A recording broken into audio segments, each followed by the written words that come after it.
Good morning. Welcome to the 2024 Cum Laude ceremony for years 5 to 9. Please stand for the arrival of the official party.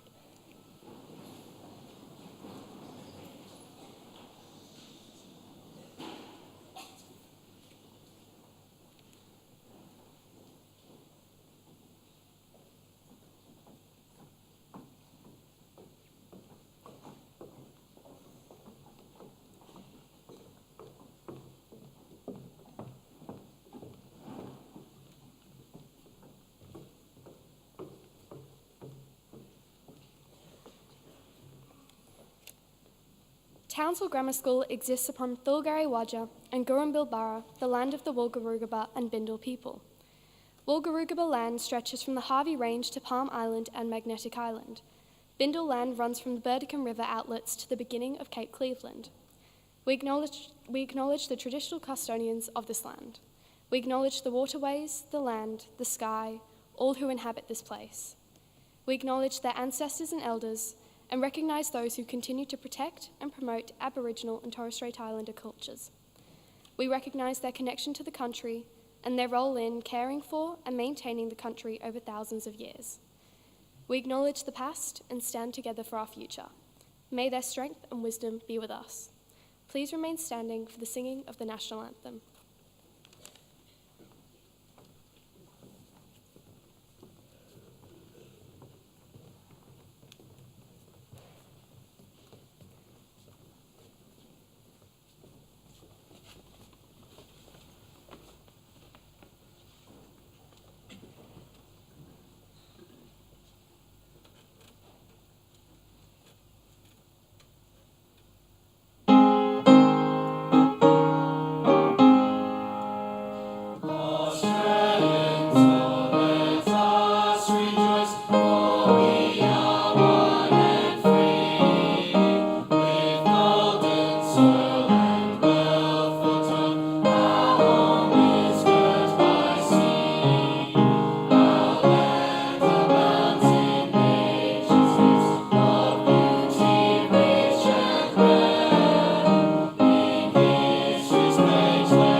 Good morning, everyone. Please take a seat.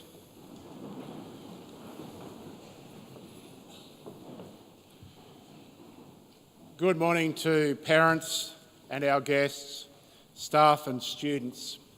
Thank you for joining us this morning and welcome to the school's 27th annual Cum Laude Assembly. I would like to make a special welcome to our guest speaker this morning, past grammarian Miss Yvette Griggs. Miss Griggs attended grammar from 1999 to 2003, and in her senior year, she was a school prefect and dux of the school. Miss Griggs will be welcomed more formally in a few moments, but I would like to thank her for being here with us today, and I'm very much looking forward to her presentation. Our first semester results have been reported, and this morning we acknowledge 127 junior school and middle school students for their academic achievement. We work hard at Townsville Grammar School to provide an environment that in every way enables students to make the most of their time and their opportunities. As a result of this, each and every student here, and especially those that we acknowledge today, are beneficiaries of a wonderful educational foundation. Education is changing rapidly. New theories, new technologies, new practices are all transforming the way we teach and the way we learn. Just as the world of employment and the face and structure of society are being reshaped in new and emerging ways. How do we, as a school, ensure that we're responding appropriately in what we offer, in the way in which we provide and consume education? Resources and facilities are certainly one way of responding. And at Grammar, we are constantly seeking to develop our resources and facilities to ensure that we provide access to the best environment for studying. But this is only one part of the model for success.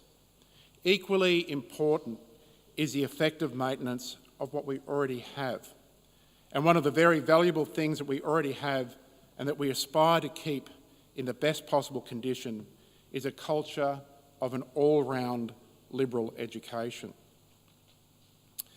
Townsville Grammar School aims to be a community where people from a range of different academic backgrounds come together to learn together and to support one another. That's also our desired outcome. That's how we want our students to behave when they leave school and move into broader society. The outcomes we want, in other words, extend beyond academic achievement. We are concerned to maintain our standing as a community where what we might call humane values are recognised and realised. These humane values centre around the notions of personal dignity, personal integrity, and respect for self and others. Schools are communities of action, achievement, and mutual support, but they're also communities based on the recognition of the dignity and diversity of the gifts of each of its members. Our school aspires to be a community where independence of thought and action are respected, where the things of the mind are taken seriously. We can expect to see a genuine interest and commitment to people's chosen disciplines. That is one of the things that we are explicitly honouring here today. A liberal education is an education that heightens students' awareness of the human and natural worlds they inhabit. It makes them more reflective about their beliefs and choices, more self-conscious and critical of their opinions and motivations, more creative in their problem solving, more perceptive of the world around them, and more able to inform themselves about the issues that arise in their lives personally, professionally, and socially. It is an education that prepares them for the rest of life. The subjects that our students study, and as importantly, the skills and habits of mind that they acquire in the process, shape the lives they will need in the time after they leave school. All of our students, regardless of what subject they study at school or what career or pathway they choose, all of them will be citizens, and as such will be helping to make decisions that affect the lives of others. All of our students will engage with forces of change, cultural, political, demographic, technological, and environmental. All of our students will have to assess at some point what is true, interpret cultural expressions, and confront ethical dilemmas in their professional and personal lives. The education that they receive here equips them with the tools to face these challenges in an informed, thoughtful, and ultimately successful and productive way. A healthy system of education offers many rewards: scientific discoveries, thoughtful leadership, intelligent debate, cultural vitality, and an educated workforce. Learning serves several goals in coordination, goals that are mutually reinforcing. The aims are at once personal and social, private and public, economic, ethical, and intellectual. What we are celebrating today is not only the success of some of our outstanding students, we are also celebrating the continued vitality of our commitment to education in its fullest and richest sense. This morning we have the opportunity to acknowledge the students in years 5 to 9 who performed at the highest academic levels throughout semester 1. I offer my congratulations to not only all of the awardees, but I extend my sincere thanks to those who provide significant assistance to the students as well, parents, families and school staff, who do so much to ensure that our students here today are able to achieve their very best. Congratulations to all. Thank you.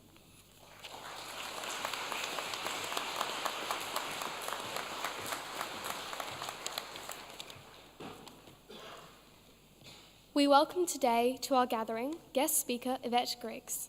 Yvette is a past grammarian, having attended TGS from 1999 to 2003, where she excelled at public speaking and was a violinist in the orchestra and string quartet, culminating in being named Dux of the school and serving as a prefect in her final year.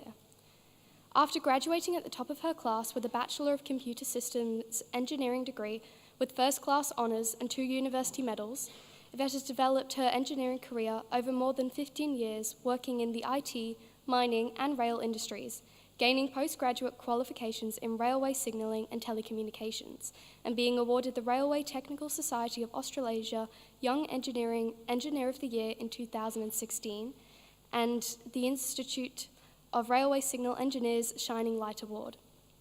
She has just celebrated her 5-year anniversary with her current employer, Alstom, a French transportation company where she works as a project technical manager. Yvette has volunteered for a number of professional organisations and held committee positions, was the co-founder of Women in Engineering blog, A Heady Journey, and is the Alstom Woman of Excellence Pillar Champion for Australia and New Zealand. Yvette lives in Brisbane with her husband James and their very spoilt Devon Rex cat, Harrison, where they are in the process of building their dream home on the site of a decommissioned quarry. Please welcome to the lectern, past grammarian Yvette Griggs.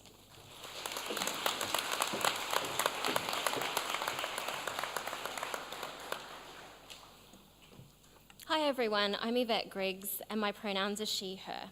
It's been 21 years since I was last on this stage, and I was so glad to have been invited back to this school by Dr. Moores, one of my early women in STEM role models. I was a student here from 1999 to 2003, so I thought I'd just provide you with some context for this historical period.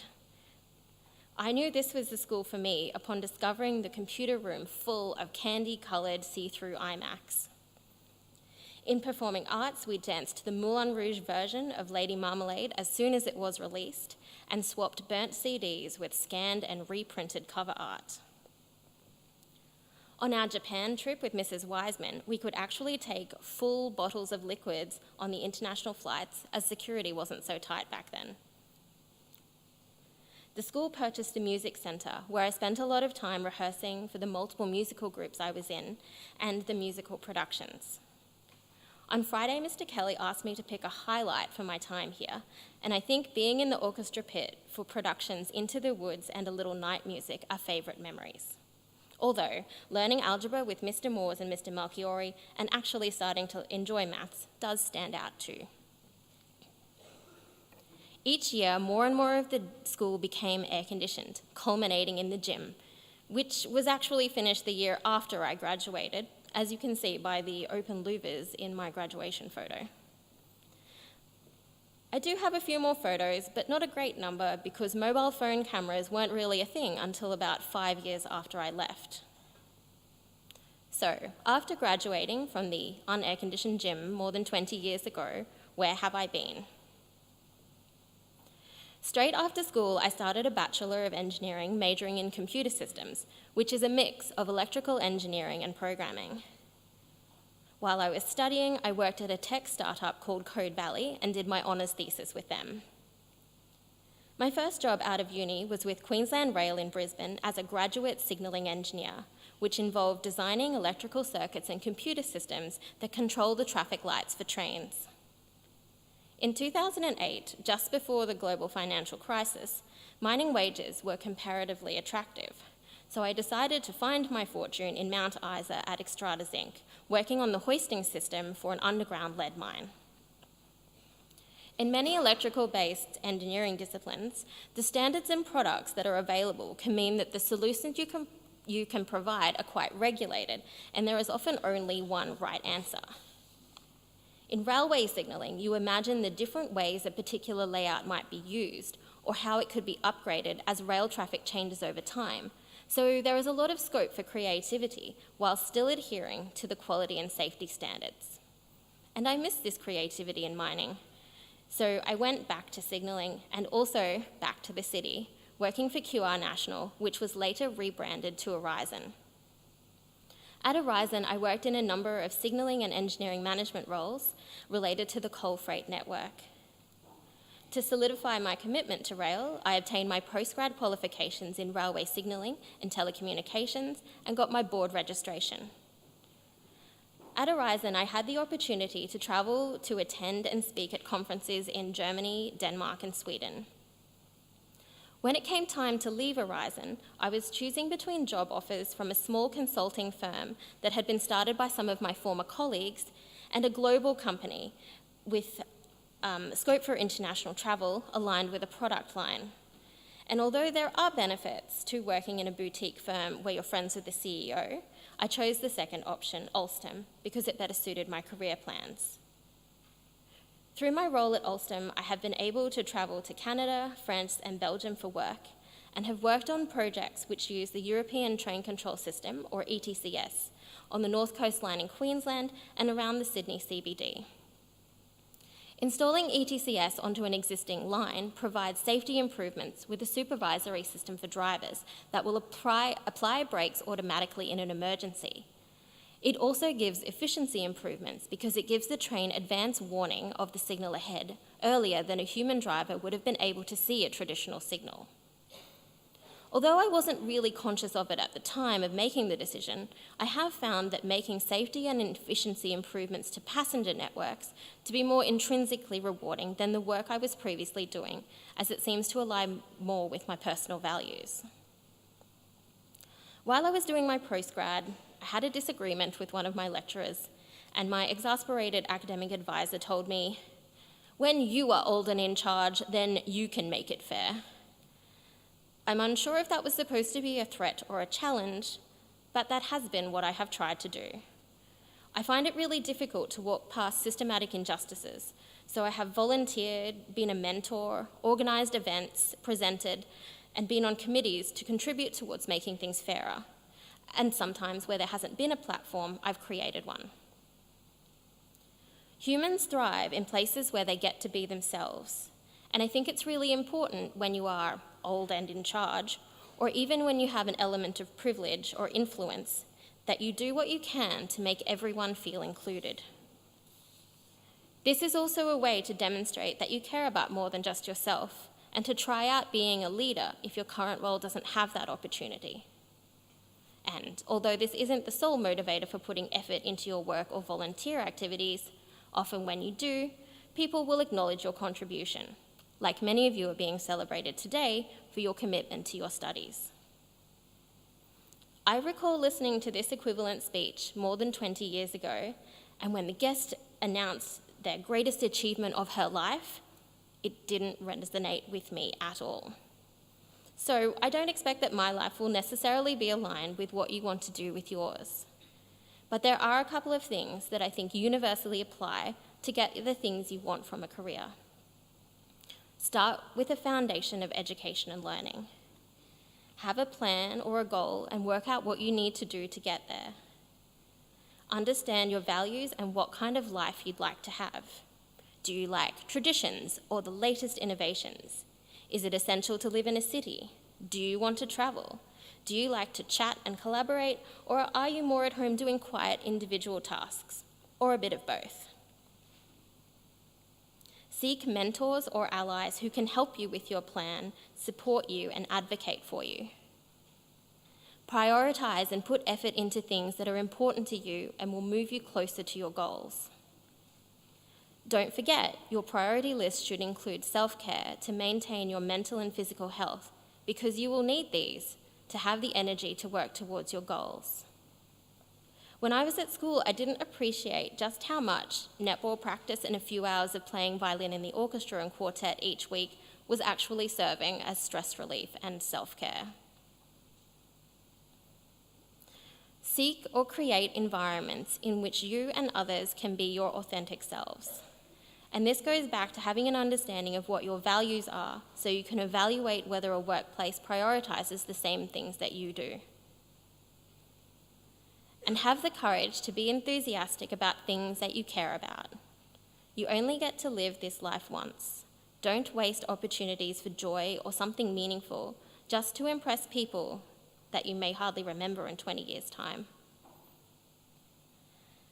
I thought I'd leave you with some simple but essential words, which are surprisingly from the icon of daytime trash TV from my teenage years and former mayor of Cincinnati, Jerry Springer. So whatever path you may find yourself on, and whether you are just at the beginning or getting close to your destination, please remember to take care of yourselves and each other. And maybe we'll see you back here in another 20 years.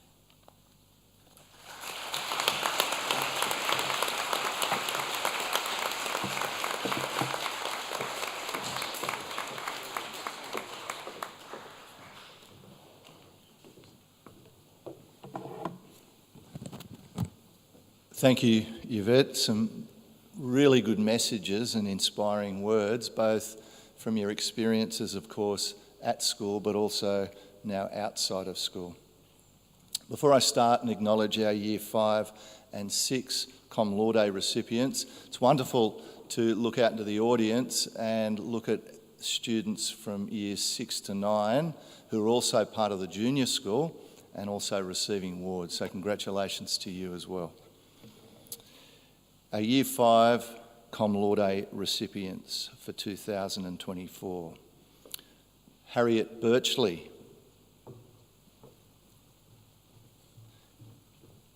Tien Yu Chan. I know this person is not here today, but we'll still acknowledge her. Freya Ung. Clara Heather. If students can walk across the stage and stop at Mr. Durrett, thank you. Amelia Jackson. April Johnson. Vanathi Kartikeyan. Aria Kim. Sophie Kwa. Shrey Pandy. Mackenzie Reid. Lucinda Shonen. And our last recipient for Year 5, Kiana Singh.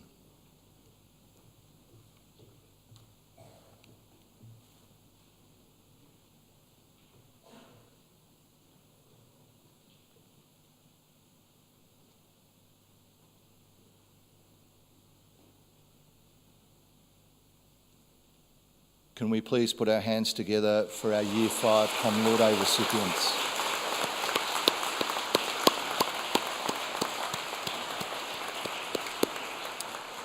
Thank you. You can be seated. Our Year 6 Cum Laude recipients. Mohammed bin Usman. Dieter Bortz. Abdul Hussan.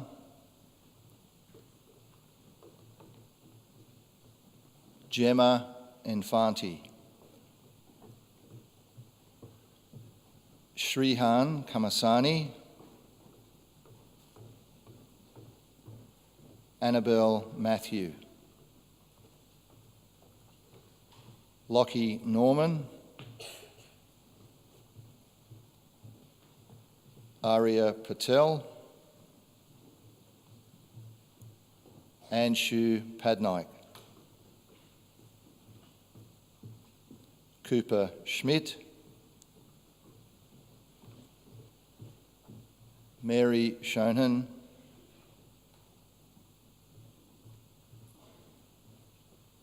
Elliot Singham. Evie Starr. Lexi Reddy. And our final recipient, Jacob Ward.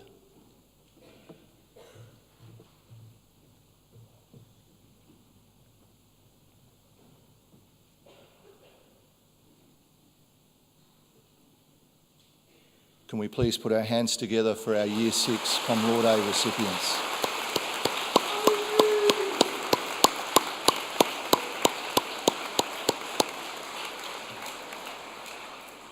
Please be seated. Thank you.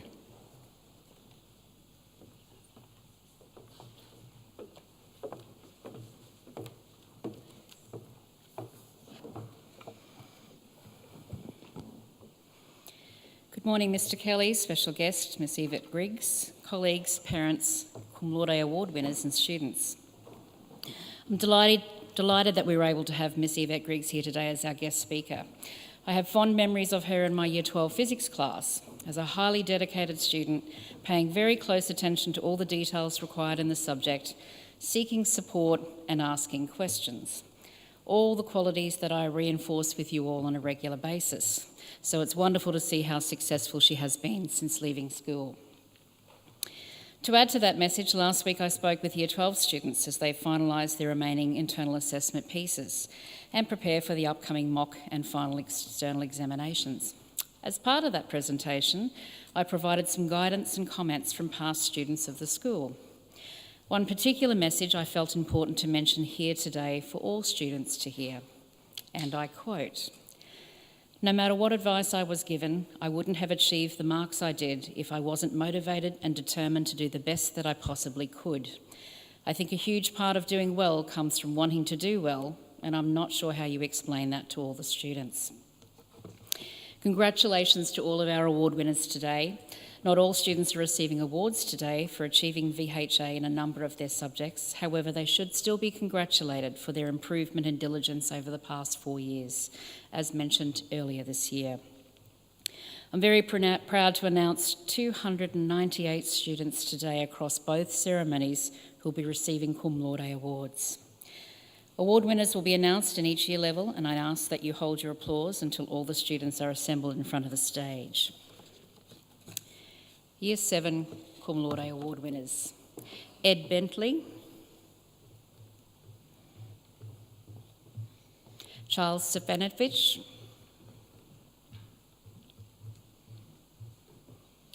Ira Desai, Jerry Fan, Isla Fedosi, Lainey Griffiths, Jack Jackson, Ethan Kelly,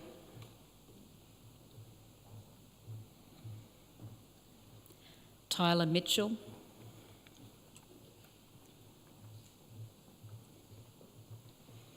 Ava Myhill,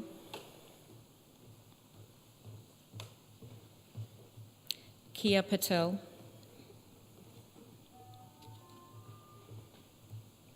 Anish Srivastava,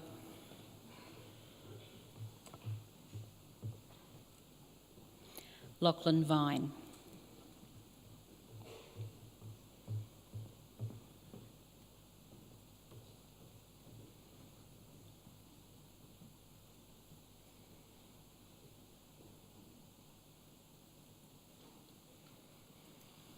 Please congratulate our Year 7 Cum Laude award winners.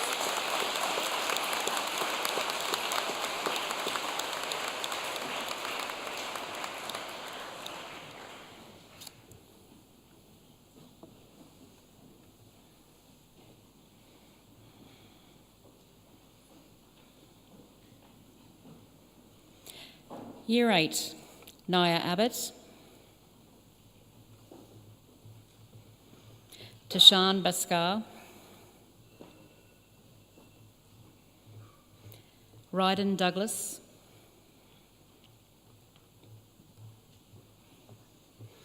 Olive Harding, Jessica Zhang,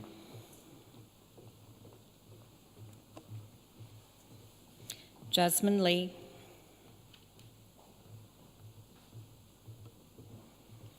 Isabel Matthew,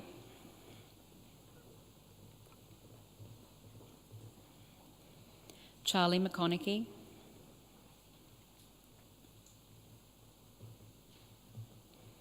Georgia Miles,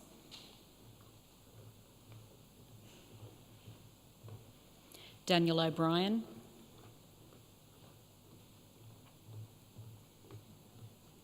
Sanjam Sandhu,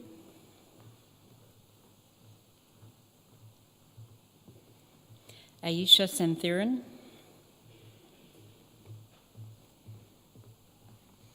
Alexandra Schmeld.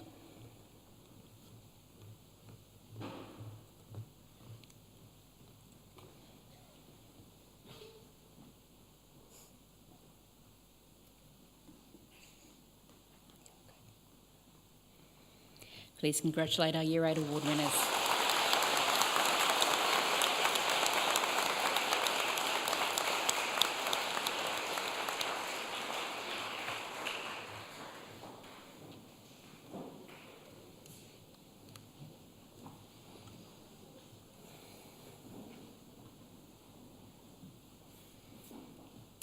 Year 9,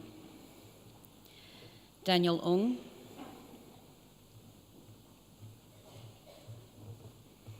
Charlie Bales,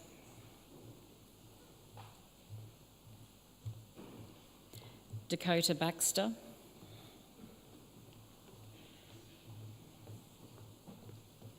Harper Cavazan,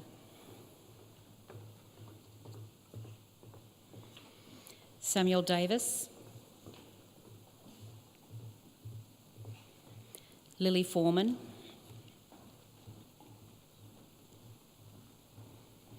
Achuthan Ilmarugu, Minjong Kim,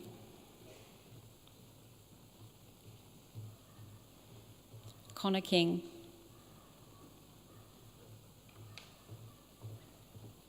Ashida Muhammad Amin,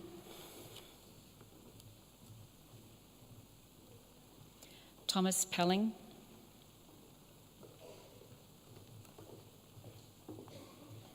Atticus Ramel,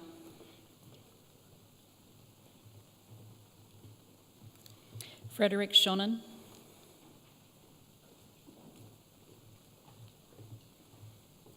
Mia Situ.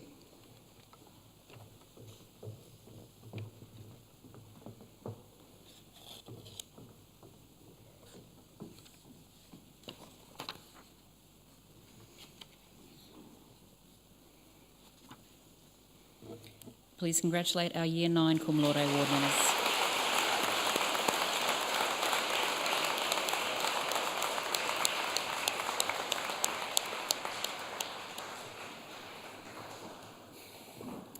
Magna Cum Laude award winners.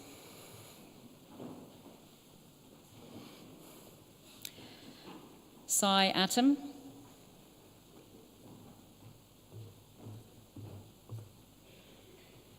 Margaret Goff,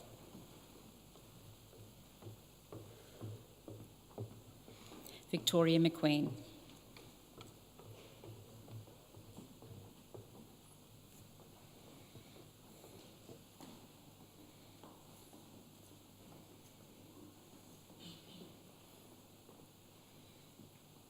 well done, Year 7 Magna Cum Laude.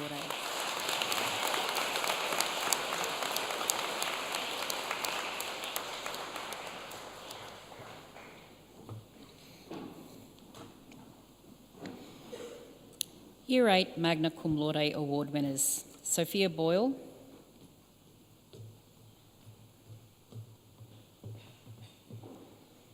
Adaya Carter, Lacey Collins,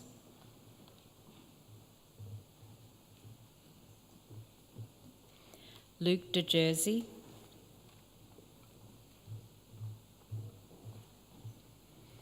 Bridget King,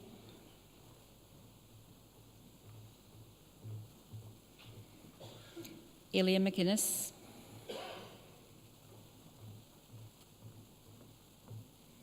Savannah McCombs,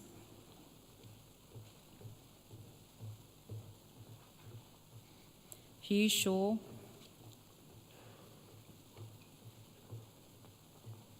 Navya Singh,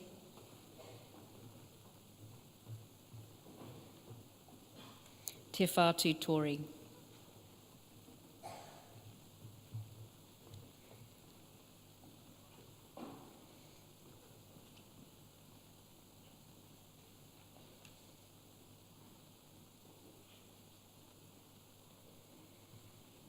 Please congratulate our Year 8.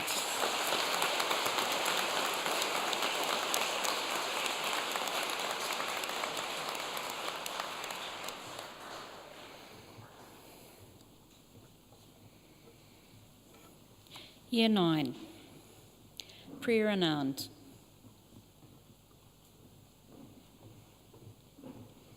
Annabelle King. Ronan Miskowicz.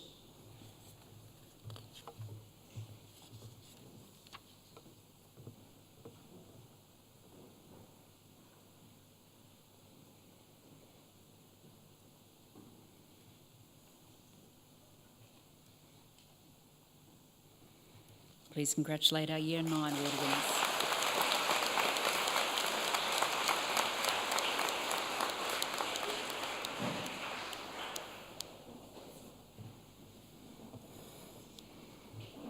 The magna cum laude numbers were few in number, but however, the maximas are going to make up for it.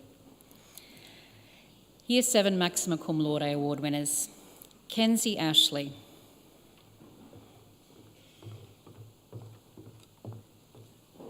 Lily Astorica,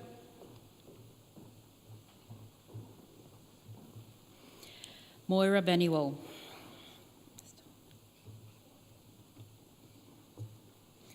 Tian Chan, Sophia Choi, Elawan Devine,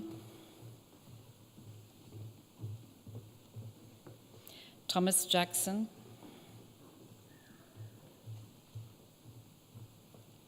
Jamie Morris,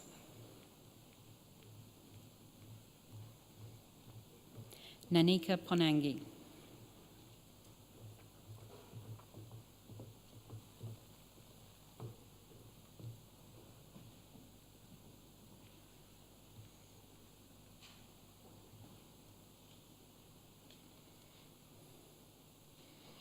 Well done, Year 7 Maxima Cum Laude award winners.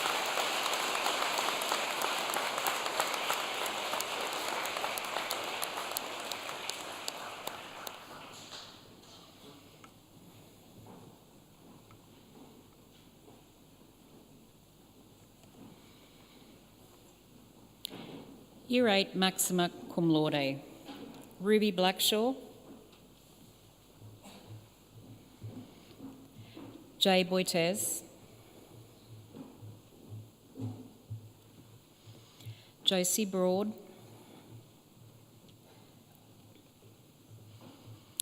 Taylor Green, Ralph Key,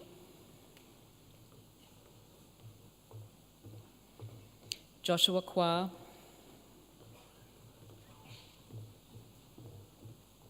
Saravi Pandey,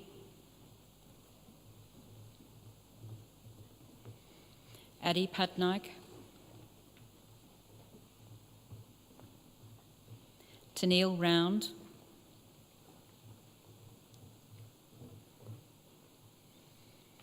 Jay Singh,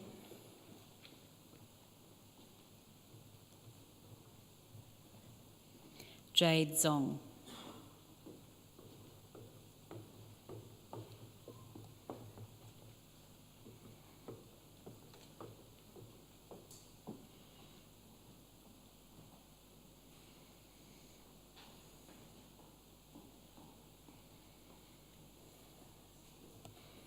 Please congratulate Year 8 Maxima Cum Laude.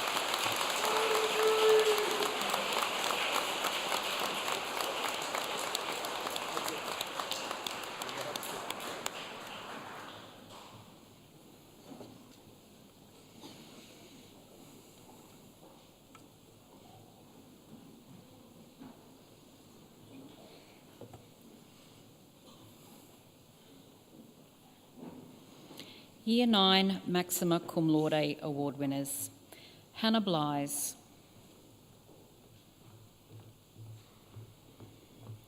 Annabelle Brown,